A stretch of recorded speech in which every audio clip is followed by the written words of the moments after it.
Šiandien visų Lietuvos miestų gatvės buvo užtvindytos įvairiausiais automobiliais, papuoštais balionais ir kita pavasariška atributika. Panevėžys nuo garsinių signalų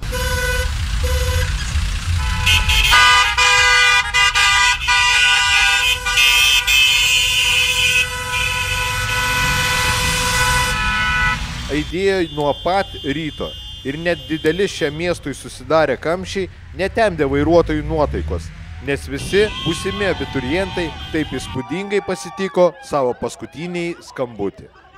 Labą dieną. Norėjom pakalbinti iš pradžių mokytoją, taip suprantu, ar ne? Pristatykite. Taip. Vyturio Danguolė, 12C. Aha. Kokios nuotaikos, kaip jaučiat? Labai šaunios, labai smagios, labai šventiškos. Kaip mokiniai? Irgi taip fainai, pas auklėtoją buvom nuėję į namus, pasveikinom. Tai iš tikrųjų labai geras nuotaikas, viskas labai linksma. Pasivažinėjom po miestą, papipsenom. Žmonės bėga nuo mūsų, bet kaip ir viskas gerai. Tai labai džiugi šventė. Truputėlį gaila, bet labai 5 metus mokyčiausi. Gerą mokyklos orę, labai gerą. Būtent. Ką gerą palinkėtumėt tiems, kurie kitais metais, taip kaip jūs siausit? Kantrybės. Jo, geresnio oro. Ar bijate egzaminų? Aha. Bijom labai.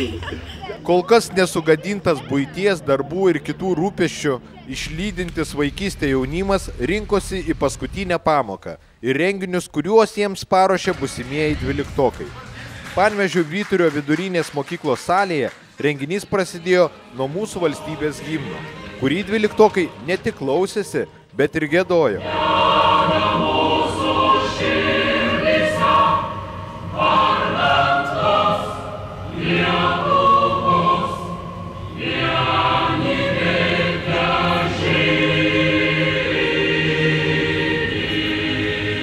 O po to salė transformavosi į Vyturio avialinijų laukiamąją salę, kurioje vyko neįtikėtini dalykai, susiję su būsimų abiturientų gyvenimu ir svajonėmis.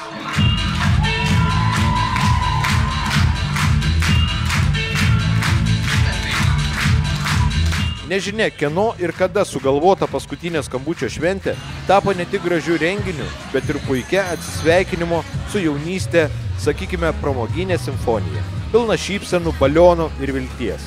Vilties, kad toliau bus lengvi egzaminai ir įspūdingas išleistuvių vakaras. Bet apie tai jau kitose žinių laidose.